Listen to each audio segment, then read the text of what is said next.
Welcome to the first project of 2026. You are not gonna believe what I paid for this guy.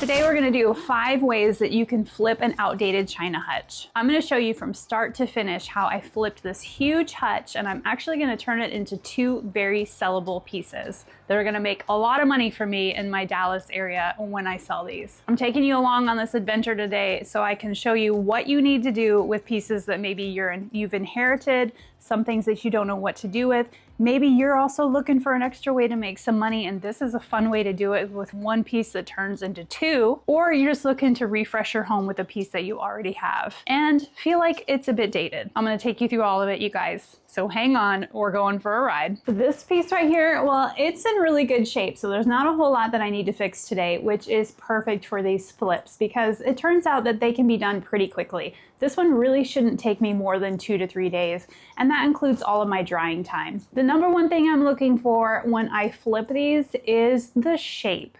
I want to make sure that both pieces are shapes that are going to make me money. So let me show you a few things that I'm looking for when I pick these up. And I'll show you what I paid for this one because you're not going to believe it. The back of this says copyright Thomasville Furniture Industries Incorporated 1974.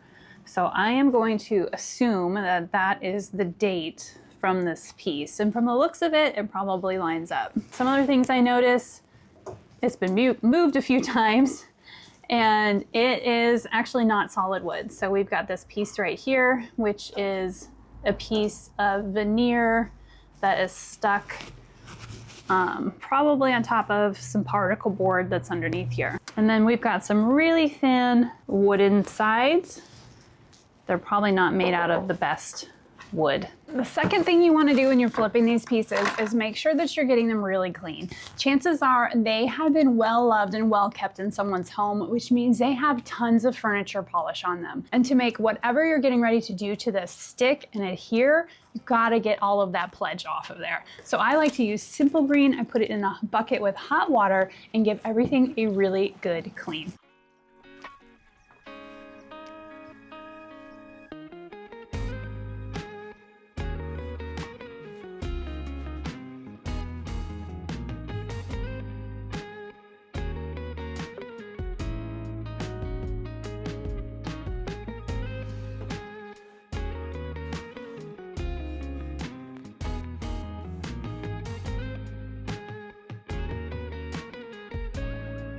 I'm not totally sure if we're gonna reuse this hardware that's on here, but I definitely am gonna take this off so that I can get the rest of it cleaned underneath. And then maybe once we flip it, we'll decide if these go back on or not. These have a little bitty pin nail down here holding that bottom part on. So I'm just loosening this up with some of my upholstery tools. There we go.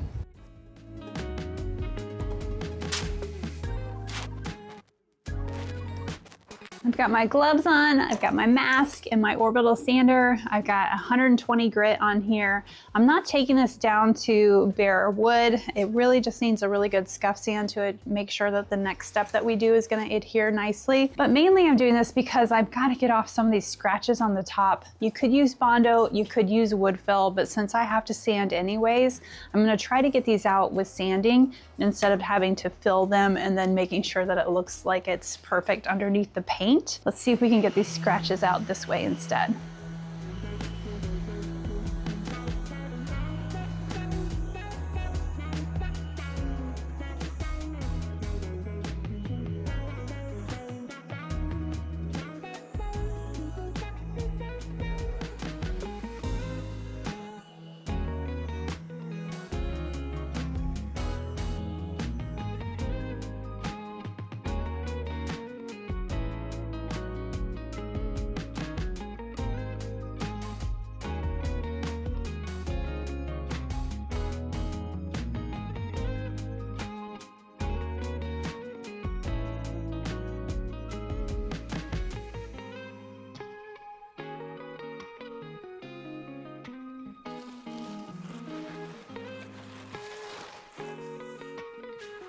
Now that whole process didn't take me very long at all. What I'm racing against now is that the sun's getting ready to go down and this paint needs to be applied as long as it's above 50 degrees. And we are in the middle of January, towards the end, so getting this on before it gets cold is what I'm up against, but I think I can get at least one coat on today. My next tip is to make sure that you're using a neutral color. Neutral colors are still really trending right now. If you look through Pottery Barn catalogs or restoration hardware, you will find neutral colors all over the place. Usually if I painted something brighter, I sit on it for a while. So we definitely want to go neutral with this piece. I have got 2 cans left of the color Latte from Sherwin-Williams. I get this in their Emerald Trim collection, and it's in a satin finish. It has a built-in primer and top coat, which is always really nice. But they also do sell a version of this at Lowe's if that's more convenient for you, and I'll make sure to tag it in this video. I'm gonna get this loaded into my Wagner sprayer, and we'll get going.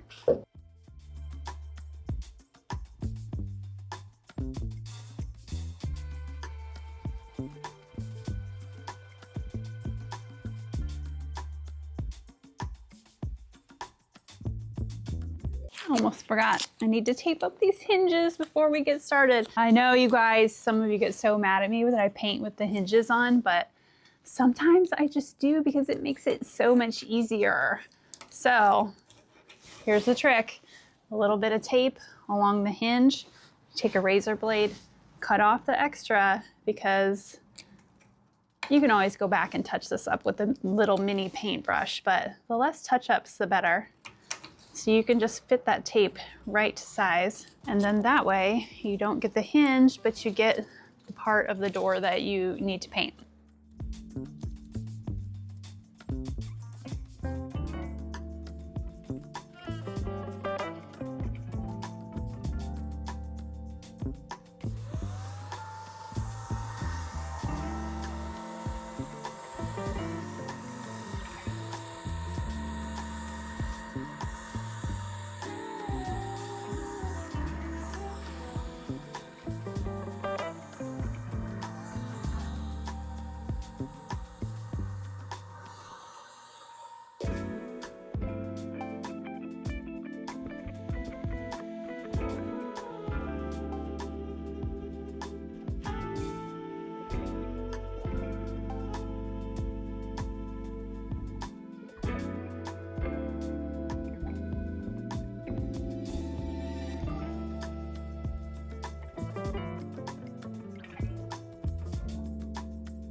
Before we move to my second coat of paint, I'm gonna measure out what I need for the fronts of these doors. We're gonna do something fun with these as a little added extra bonus to help this guy sell and have a little more flavor. So let's measure these before I put that next coat on. So then while it's drying, I can head to Lowe's and pick up what I need.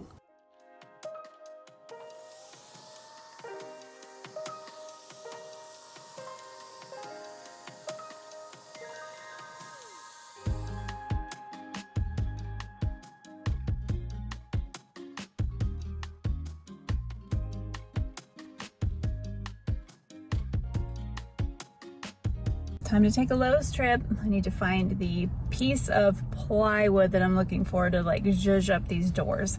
And that is my next tip, is to find some way to make this piece of furniture stand out. One of the things that I get told a lot or asked a lot on the reels that I post on Instagram is there's so much competition around me. I have a harder time getting my stuff to sell. Well, I've been very fortunate and that has not been true for me, but I think it's because I really do stick to these principles of always making my piece look different from other people's pieces, and it is not that hard. So this is the next little tip I have to share with you, is to find a way to get your pieces to stand out, and that's what I'm going to add today.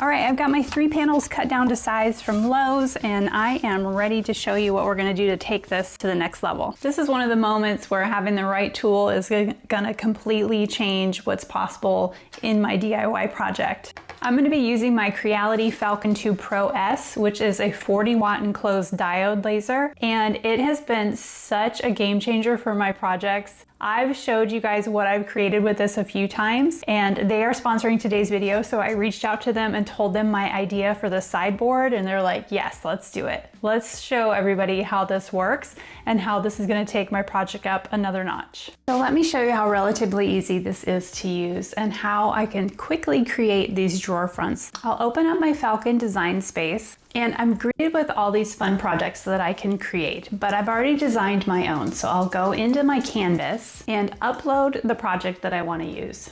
I can see it displayed neatly on my screen, so I make sure that I have exactly the one I want to create today. I'll put my template that we cut out into the machine here. Close the lid. And now that I've got the template set in place, once I hit camera, it will show me a photo of what it looks like inside, so I can make sure my project lines up exactly where I need it to be before I start cutting. Now that I can see that everything's lined up on the screen where I need it to be, all I do is hit start. Easy. This Creality supports common file types like JPEGs, PNGs, and SVGs, which makes it really easy to work with designs from places like Canva, Photoshop, Illustrator, whatever you're already comfortable using. The cutting area on here is pretty generous. It's a little larger than 13 by 15 inches, so I can work with larger pieces like this one without constantly rearranging or resizing things. I'm cutting these panels for wood here, but this machine works with things like acrylic, leather, fabric, metal, so many things. So whether you're DIYing one piece or creating products to sell, you've got a lot of flexibility with this. You can design so many things. You guys watched me design coasters in a previous video that I give to my clients just for brand recognition and repeat business. I bulk created those on this machine, and I love including them with each of my flips. And because this machine is fully enclosed and safety certified, it feels very solid and professional, like this is not going anywhere. So it's great to use in a home or a small workshop setting. I set my design, I close the lid, and with 360-degree visibility, it has dual light filtering cover for eye protection as well. I feel like they thought of everything when they created this. It lets me take a really simple furniture flip and turn it into something that feels really custom and high-end, something that not everyone is going to have in their home. This simple panel edition right here is going to take this project from a listing price that would normally be around $400 for me until something that I'm going to be able to sell for at least $1,000 just because of this simple panel upgrade, which was so easy to make on my Creality. So if you're a DIYer who wants more control over your projects or just be able to bring some really neat ideas that you have to life, I can't wait to see this sideboard project come together. Let's go get these attached. Okay, now that I have all of my pieces cut out, just to give you a little preview, when it's all said and done, it's gonna go right here. Absolutely beautiful. I love this thing. So if you are interested in checking out your own Creality Falcon 2 Pro, I've got everything that you need linked in the comments below. If you are a DIYer that loves to take things up a notch and you love to design and create, you gotta go check them out. That winter storm is coming in, so I'm gonna move my panels inside and stain these. I've got my kitchen countertop covered with a painter's drop cloth, and we're gonna get these stained so we can get them attached, hopefully before the snow comes. I've chosen the color Aged Oak, and this is in a Minwax gel stain. I like the gel stain for my panels just because it's thicker and gives me a little more uniform coverage. I'll use an old staining pad and we'll get this applied.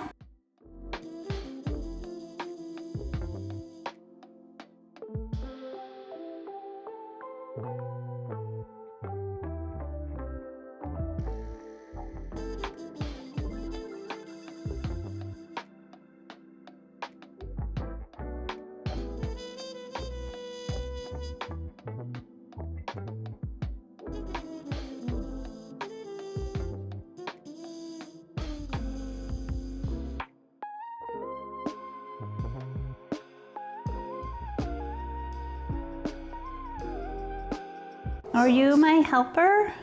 Are you going to help me today? Can you help paint? What can you do? Snowpocalypse has come, so we moved this inside so I can work on it from here. My helper is totally in the way, but I got out a laser level so that I can line the drawer fronts up perfectly. If you don't have one of these, you can just use a ruler.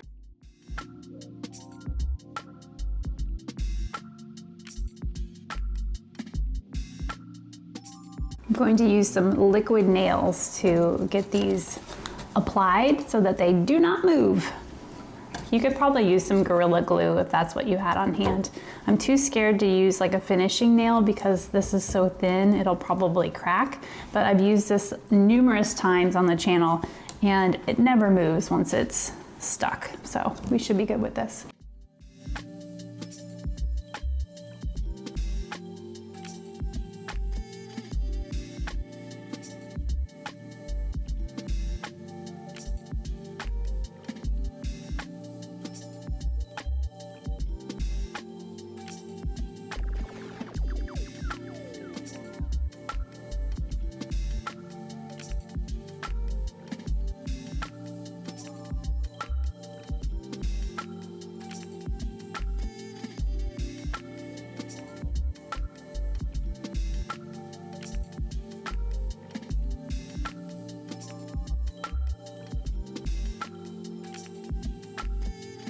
My fifth and final tip is going to be to either change out or freshen up the hardware. I have got some longer pulls to put on this because we've made it look so much more stately than it started. So the ones that we started with, they don't work anymore. So I took those off. But sometimes you can just freshen up what was there. And then sometimes you need to add new ones just to help the piece look like it's been truly updated. So I've got some really pretty ones today that I got off of Amazon. I've measured exactly where they need to go. So let's drill those holes.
So those are my 5 tips for flips that actually sell. And this piece right here, well, it's just proof that it's gonna work. This started as the bottom of a China hutch that I picked up for $11 from an estate sale. And I am about to list this on Facebook Marketplace for $1,200. That's not luck, my friends, that is strategy. When you focus on the right pieces and make smart design choices and understand what your buyers are really looking for in your market, the numbers can change really quickly on the pieces that you're making over. If this video helped you in any way, if it helped you think differently about flipping furniture, be sure to hit that like button for me. It helps my channel so much more than you know. And if you want real life flips, pricing breakdowns, and tips that actually help you move pieces, or just plain old trash to treasure remixes, make sure you're subscribed. I'd love to have you around. Drop a comment and tell me which tip you are excited to try on your next flip. And I'll see you soon at Lemons to Lemonade Home.